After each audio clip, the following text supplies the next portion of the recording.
The pattern started when I was 12 years old. My brother Cale got a brand new, shiny MacBook Pro for his birthday.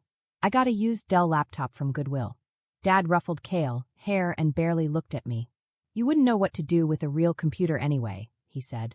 I felt small, left out, like I didn't matter as much as Cale did. That was how things always seemed to go in my family. Cale got the big, shiny things, and I got the hand-me-downs. But before I continue, share your story in the comments. Hit the like button and subscribe. 20 years later, I realized that the pattern was still happening. I was 32, sitting in the corner of Dad's living room at his 60th birthday party. My laptop was open, and my fingers moved quickly across the keyboard. The computer hummed quietly. It was a sound I loved, the sound of work in progress. Around me, my family laughed and chatted, celebrating, drinking, and enjoying themselves without noticing me. "They're still on that computer," Aunt Maris whispered to Mom, loud enough for me to hear. Mom sighed. "I've tried talking to her. She insists this internet company thing is going somewhere." I smiled faintly. Somewhere, indeed. I had spent years building a business that was actually worth millions, but my family didn't know that. To them, it looked like I was living in a tiny apartment, driving a beat-up car, and failing at life. Cale stood in the middle of the room with his arm around his wife, Celine. They looked perfect, confident, and successful. Cale worked as a senior marketing director at a big pharmaceutical company, and Celine was a corporate lawyer. Together, they probably made around $400,000 a year. My family thought that was amazing. To them, that was what success looked like. Cale walked over to me, a smirk on his face.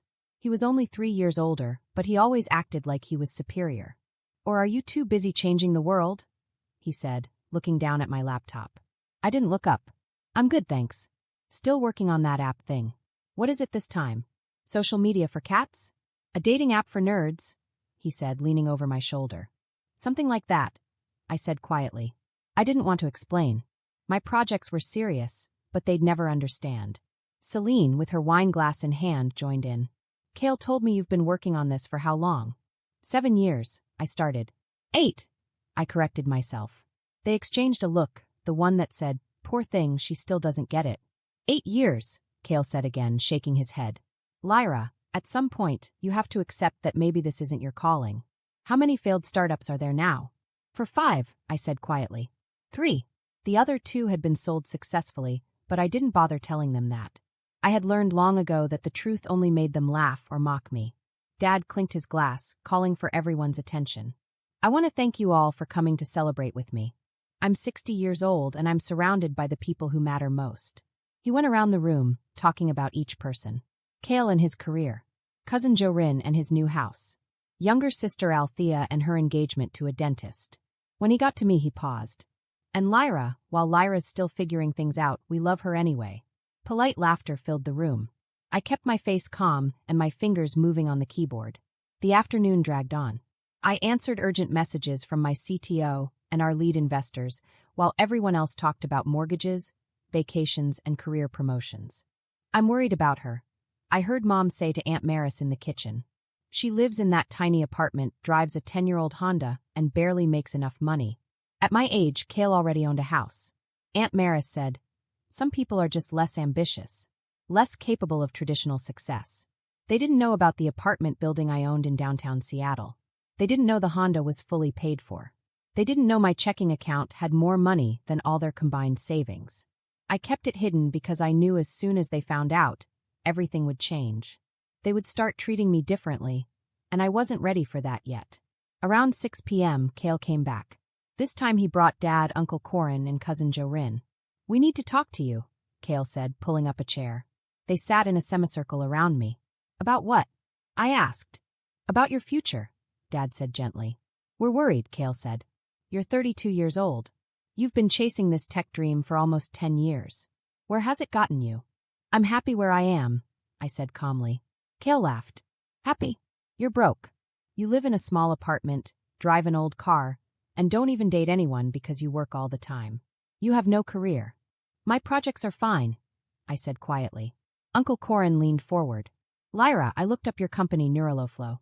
Your website looks like it was made in 2005. You have what, 12 employees? That's not a real company. That's a hobby." I stayed silent. The truth was different. We had 247 brilliant engineers working for us. Our website that they saw was just a fake front page for anyone who didn't have the right access. We had contracts with Fortune 500 companies, patents for AI that could change the world, and millions in funding. "We got you an interview," Dad said, handing me a business card. "It's with Corin's company. Entry-level in their IT department. $35,000 a year. It's stable. Real." I didn't touch the card. Cale said, "It's time to grow up. Stop pretending you'll be the next Steve Jobs. Most startups fail. You've been lucky to make it this far, but the dream is over." "I appreciate the concern," I said, "but I'm not interested in the job." "Of course not," Cale snapped. "You're delusional. You think your little startup is going somewhere." "It is somewhere," I said firmly. "Where?" he challenged. "Show me. Prove it. Show one piece of evidence that Neuraloflow is real and not just another failed Silicon Valley dream." I could have shown them everything. I had term sheets from our Series C funding round, partnership agreements, patent approvals for our AI, and contracts with major companies. But I didn't. Not yet. Instead, I said, "I can't." "Not yet." The room laughed. "Not yet." Cale mimicked. "There is no yet. You're just wasting your life while the rest of us live in the real world." Celine stepped forward. "Lyra, I will be very direct. I've seen many failed entrepreneurs. They all say, just one more year, one more investor. Then they lose everything. I'm not going to lose everything," I said. "You already have," Cale yelled. "You've lost 8 years you could have spent building a real career. You've lost relationships because you're married to your work. You've lost respect from this family." Dad put his hand on my shoulder. "Sweetheart," he said softly, "we love you. We want what's best. What's best is for you to let this dream go and join the real world. Take the job. Get a steady paycheck. Build real stability." I looked around at their faces. They were so sure they knew what was best for me. "I understand your concern," I said, "but I'm going to keep working on Neuraloflow." Cale slammed his hand on the table. "For how long? How many more years? When will you admit you failed?" "I haven't failed," I said firmly. "You're 32. No savings. No house. No husband. No kids. No career. If that's not failure, what is?" They didn't know about my savings. My personal investment portfolio alone was worth more than all their belongings combined. "Success looks different for different people," I said. "Bullshit," Cale yelled. "Success is money, stability, and respect. You have none. You're a failure. Accept it and fix your life." The room went silent. Everyone watched. Mom stepped forward. "Cale, that's enough." "No, Mom," Cale said. "Someone needs to tell her the truth. She's been living in a fantasy world where her little computer projects matter. They don't. She doesn't matter. Not until she grows up and gets a real job." I stayed calm. I knew that their opinion of success was small and limited. They measured life in salaries, houses, cars, and social appearances. But success was not just that. It was building something meaningful, creating something that changed the world, and staying true to yourself. I took a deep breath. "I'm not going to live my life by your rules. Neural flow is real. It's growing. It's changing things. And yes, I may be small to you now, but I'm not small in the world." Cale shook his head. "You just don't get it. You never will. You're too stubborn, too unrealistic." I smiled faintly. "Maybe, but I'll get there. And when I do, I won't just be successful. I'll be happy." The room stayed quiet. My family didn't understand me. They laughed, whispered, and shook their heads. But for the first time in a long time, I didn't feel small. I didn't feel invisible. My work mattered. My dreams mattered. And I would keep working, typing, building, and proving that success doesn't look the same for everyone. I stood up slowly, closed my laptop, and tucked it under my arm. Dad looked at me and asked, "Where are you going?" "Home," I said. "I have work to finish." "Work?" Cale laughed loudly. "She calls it work. You're not really working, Lyra. You're just playing around. You're a kid pretending to be a business person." I didn't answer. I started walking toward the door. Althea quickly grabbed my arm. "Don't leave," she whispered softly. "They're just worried about you." "I know," I said quietly. "But I really do have work to finish." Cale followed me as I walked away. "This is it, Lyra," he said, sounding serious. "This is your last chance. Take the job we found for you, or we're done helping you. We won't pretend anymore that your little garage project is a real company." I turned and looked at him calmly. "Okay," I said. "Okay what?" he asked. "Okay, you can stop pretending," I replied. Then I left before he could say anything else. The drive home was quiet. The streets were empty and the sky was dark. I lived in South Lake Union now, not in the poor neighborhood my family imagined. They thought I lived in some tiny, messy place, but that wasn't true. My apartment was actually a 2-bedroom home in a tall, shiny luxury building. I bought it 3 years ago with cash. No rent. No debt. But my family never came to visit, so they didn't know. When I got home, my phone wouldn't stop buzzing. It was full of messages from my company's leadership team. The CTO had written, "Google's final offer is ready. Board meeting tomorrow at 9 a.m. The CFO wrote, "All the investors have approved. This is really happening." The general counsel wrote, "All the legal documents are ready for signing." I smiled. Tomorrow will be the biggest day of my life. Google, the biggest tech company in the world, was about to buy my company Neuraloflow for $3.8 billion. It was going to be everywhere in the news. I had built Neuraloflow from nothing. It took 8 long years. 8 years of working 18 hours a day. 8 years of eating cheap food, living simply, and saving every penny I could. 8 years of people laughing at me, calling me silly, and telling me to get a real job. Even my own family didn't believe in me. They said I was wasting my time. But I knew what I was building. I could have proved them wrong at any time. I could have shown them my bank account, my company shares, or my office filled with employees. But I didn't. I wanted the truth to come out on its own, big, loud, and clear for the whole world to see. And tomorrow, that's exactly what would happen. I spent the evening preparing. The board meeting was at 9 a.m. The public announcement would go out at 10 a.m. Pacific time. By 10:01, every big news website in the world would be talking about it. At around midnight, my phone rang. It was Cale again. I let it go to voicemail. Then he called again. And again. Finally, I picked up. "What?" I said tiredly. "I'm sorry," he said quietly. "I was too harsh earlier." "Okay, Lyra. I'm worried about you. We all are. You're wasting your life on some fantasy. And I can't watch you fall apart anymore." "I'm not going to fall apart," I said. "You already have. You just haven't seen it yet. Everyone at the party was talking about you after you left. Even Mom and Dad think you need professional help." "Professional help?" I asked.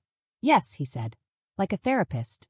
Someone who can help you understand that what you're doing isn't real. Someone who can help you accept reality." I sat quietly in my living room, looking out at the glowing Seattle skyline. Somewhere out there, Google, the world's biggest tech company, was preparing to write me a check for $3.8 billion. "I appreciate your concern," I said calmly. "Take the job, Lyra. Please. For your own good." "I'll think about it," I said, then hung up. The next morning, I woke up early. I chose a simple black suit and small earrings. I didn't need to look fancy. I just needed to look professional. The meeting would be online, so I set up my laptop on my home office desk. At 8:45 a.m., I logged into the secure video call. 23 faces appeared on the screen. My board of directors, Google's acquisition team, the investors, and our lawyers. "Good morning, everyone," I said with a smile. "Let's make history." The meeting lasted 45 minutes.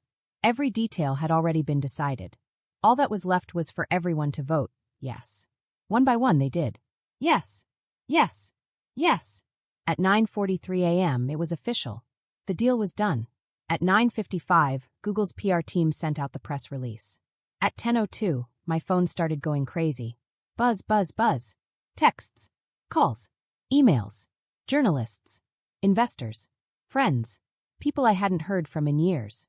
The first news story appeared on TechCrunch. Google buys Neuraloflow for $3.8 billion, the largest tech deal of the year.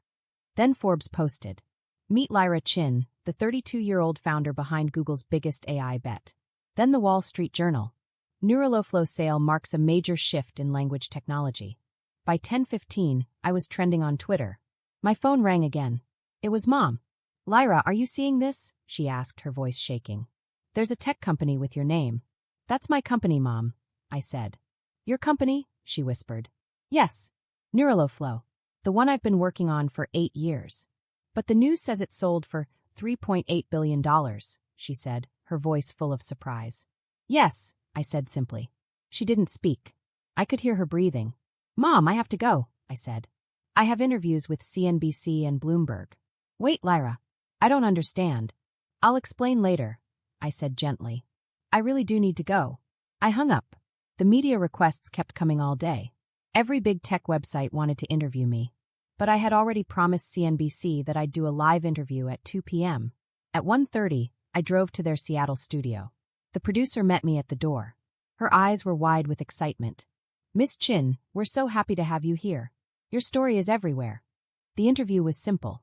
The anchor asked about my technology, about Google's offer, and about what was next for me. I answered clearly and professionally, without talking about my family. "You're only 32, the anchor said. "What would you tell young people watching right now?" I smiled and said, "I'd tell them that success doesn't always look the way people expect it to. Trust your own vision, even when no one else can see it." By the time I left the studio, the story had gone completely viral. Every big news outlet was talking about me. Business Insider called me the billionaire founder nobody saw coming. Forbes wrote another article. How Lyra Chin built AI's most valuable startup in secret. It said I founded Neuraloflow at age 24. It said my company's technology was used by 47 Fortune 500 companies. It said I had turned down offers from Amazon, Microsoft, and Apple before finally agreeing to sell to Google. It also said my new net worth was about $2.1 billion. That made me one of the youngest self-made female billionaires in the country. My family's reaction changed in stages. First, there was shock. Phone calls and texts came from everyone. "How is this possible?" they asked. "Why didn't you tell us?" Then came guilt. Cale left me long voice messages. He apologized over and over again. "I was wrong," he said. "I'm so proud of you." Then came the requests. Distant relatives I hadn't spoken to in years suddenly wanted to reconnect. Cousins asked for career help. Uncle Corin wanted to talk about business investments. I ignored most of them. 2 weeks later, Mom showed up at my apartment. Somehow, she found my address. "Lyra," she said softly when I opened the door. "Why didn't you tell me?" I let her in. She looked around my apartment, her eyes wide. There were real hardwood floors, big windows reaching from floor to ceiling, and a sparkling view of Lake Union outside. "You've been living here this whole time?" she asked. "For 3 years. "Yes," I said. "But you always said you lived in a tiny studio apartment," she said. "You assumed I did," I said gently. "I never corrected you because it didn't matter." She sat quietly on my couch, still looking around. After a moment, she whispered, "I'm proud of you, Lyra." I smiled. "Thanks, Mom." Outside, the sun was shining over the city. For 8 years, no one had believed in me. But now the whole world finally knew the truth. She sat down on my couch. Her face looked lost, like she didn't know what to do. I didn't understand what was happening. "Why did you hide it?" I asked. "Why did you make us think you were sad and struggling?" She looked straight at me. "I wasn't struggling," she said softly. "I was building something. But every time I tried to talk about it, people laughed at me or told me I was crazy. Some people made me feel small. So I stopped trying to explain. "We were worried about you," I said quietly. "No, Mom," she said. "You were embarrassed by me. There's a difference." Mom started crying. Tears ran down her face. "I'm so sorry," she whispered. "I'm so sorry." I didn't hug her. I wasn't cruel, but I wasn't kind either. This moment wasn't about making her feel better. "What happens now?" she asked after a long silence. "Now," I said, "I decide what comes next. 6 big tech companies want me to join their boards. I'm also thinking of starting my own new company. Some people want to work with me as business partners." "And what about your family?" she asked gently. I thought about it, about Cale and the intervention, about Dad's job offer, about all the years when they treated me like I was foolish. "I haven't decided yet," I said honestly. The next family event was Dad's 60th birthday party, a do-over, he called it. He said he wanted to celebrate properly this time, now that he knew the truth about my success. I arrived late. The party was already loud and busy. Laughter, clinking glasses, music. When I stepped through the door, the room went completely silent. Everyone stopped talking and turned to stare. Cale walked over slowly, like I was a wild animal he didn't want to scare. "Lyra," he said softly. "Thanks for coming." "Happy birthday, Dad," I said. Dad smiled and hugged me awkwardly. "Thank you, sweetheart.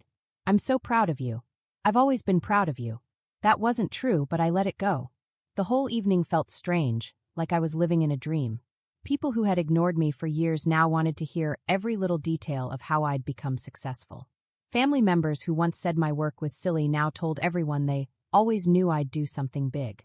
Uncle Corin came over to me by the drink table. "Lyra," he said, "I've been thinking. My company wants to grow our technology systems. Maybe Neuraloflow's tech could help us. Neuraloflow belongs to Google now, I said calmly. I don't run it anymore. Right, he said quickly. But maybe you could say something nice about us to someone at Google? No, I said simply. He looked surprised. Oh, well, maybe. No, I said again. I'm not going to use my connections to help people who spent years telling me I was wasting my life. I walked away before he could answer. Later, Cale found me outside on the porch. He had been drinking. I'm an idiot, he said loudly. Everything I said to you, everything I thought about your life, I was wrong. Totally wrong. I'm sorry, Lyra. I really am. I know, I said. But saying sorry doesn't erase 8 years of treating me like I was nothing. He looked hurt. What do you want me to say? Nothing, I said quietly. You've already shown me who you are. That doesn't change just because I'm successful now. I was worried about you, he said softly. No, Cale, I said. You were embarrassed by me. You thought I made you look bad. You wanted me to fit into your idea of success, so you wouldn't have to explain me to your friends. He started to argue, then closed his mouth, because he knew it was true. Can we start over? He asked in a small voice. I don't think so, I said. You called me a failure. You said I didn't matter. You planned an intervention to make me take a boring job because you thought you knew better. You don't get to take that back just because you were wrong. Then I turned and left him standing there. Inside, my cousin Althea came over. She was the only person in the family who never made fun of my work, even though she didn't really understand it. Are you okay? She asked softly. I'm fine, I said.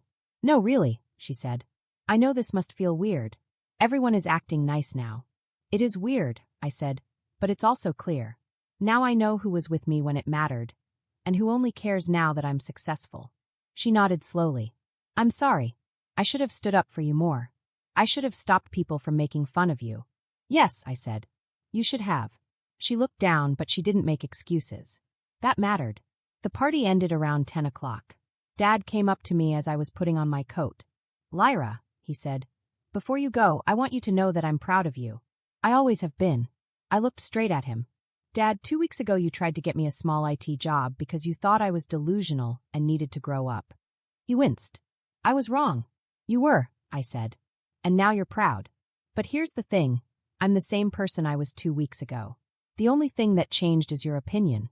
I didn't understand, he whispered. You didn't try to understand, I said. That's not the same thing. Then I walked to my car and left him standing in the driveway. The media attention lasted for weeks. I was in magazines like Forbes, Fortune, and the Wall Street Journal. I gave talks at big universities like Stanford and MIT. Important people wanted me to join their companies. My family started texting, calling, and emailing all the time. They wanted to celebrate. They wanted to be part of the success story they had once laughed at. I answered politely but not warmly. I didn't want to be mean, but I also didn't want to pretend the last 8 years didn't happen. 3 months after Google bought my company, I started another one. Not because I needed more money, but because I loved building things. This time, I chose my team carefully. I worked only with people who believed in ideas, even when those ideas weren't famous yet. On my 33rd birthday, Cale sent me a very long email. He said sorry many times. He said he had been a bad brother. He promised to do better. I wrote back. I appreciate the apology. But the relationship we had is gone. Maybe we can build something new, but it won't be like before. And that's okay. He wrote back. I understand. I'm sorry it took losing you to see what I lost. My parents tried too. They wanted to visit me, have dinner, see my office, and be part of my life again. I agreed sometimes, but I kept clear limits. They had shown me what they thought of me when they believed I was nothing. I couldn't just forget that now that everything looked shiny and successful. My story became famous online. People didn't just care about the billions, they cared about what the story meant. Hundreds of people wrote to me. They said their families didn't believe in their dreams either. They said people told them to give up, to get a real job. I had become an accidental voice for people who succeeded without their family's support. In interviews, I was always calm. I never said bad things about my family, but I didn't lie either. Family is complicated, I told a Forbes journalist. Sometimes the people who love you most are the ones who understand you the least. Learning to trust yourself, even when everyone says you're wrong, is hard, but it's one of the most important things you can do. The magazine ran the story with the title, Lyra Chin, building a billion-dollar company while her family begged her to get a real job. A year later, I met Cale at a coffee shop. He was with his daughter, my niece Isolde. She is 10 years old now. I hardly knew her. "Aunt Lyra," she shouted when she saw me. She ran over and hugged me tight. "I saw you on TV. Daddy says you're super smart and built a computer company." "Something like that," I said, smiling. Cale walked over slowly. "Lyra, good to see you." "You too," I said. There was an awkward pause. Cale said. "Isolde's school is having a career day. She wanted to know if you could come talk to her class." I looked down at Isolde's bright, hopeful face. "I'd like that," I said. It was a small bridge, but it was something. Because the truth was, yes, I had succeeded. The company was sold. The world knew my name. My family had been wrong about everything. But all that success didn't feel as sweet when I had no one to share it with. And even though I couldn't forget the past, maybe I could build something new, something honest, even if it was small. "Email me the details," I told Cale. "I'll check my schedule." Isolde smiled so wide it made my heart ache a little. That smile alone made it worth it. 3 years after Google bought Neuraloflow, its technology was everywhere. It became part of Google's main tools, used by billions of people all over the world. I have started 2 more companies. Both were worth hundreds of millions of dollars. I sat on 5 company boards and helped many young inventors chase their dreams. My relationship with my family stayed complicated. We had dinners sometimes. We went to parties. But there was a quiet distance that never went away. Or maybe it had always been there, and I had just stopped pretending it wasn't. Cale and I rebuilt something like a friendship. He said sorry again and again. I accepted each apology. But we both knew some things, once broken, never go back to what they were. My parents tried hard to understand me. They really did. But sometimes I still saw confusion in their eyes, between who I had become and who they thought I would be. If there's a lesson in my story, it's not that I proved my family wrong. It's that I proved myself right. And that mattered more than anything else. When Cale called my startup another failed project, he was saying what everyone in the family believed. They thought they knew the truth better than I did. They thought my dreams were foolish. But they were wrong. And even though the $3.8 billion deal was amazing, that wasn't the real victory. The real victory was that I trusted myself. I built something real and meaningful. I didn't let other people's small ideas decide how far I could go. That was worth more than all the money in the world. Though, yes, the money did help prove my point.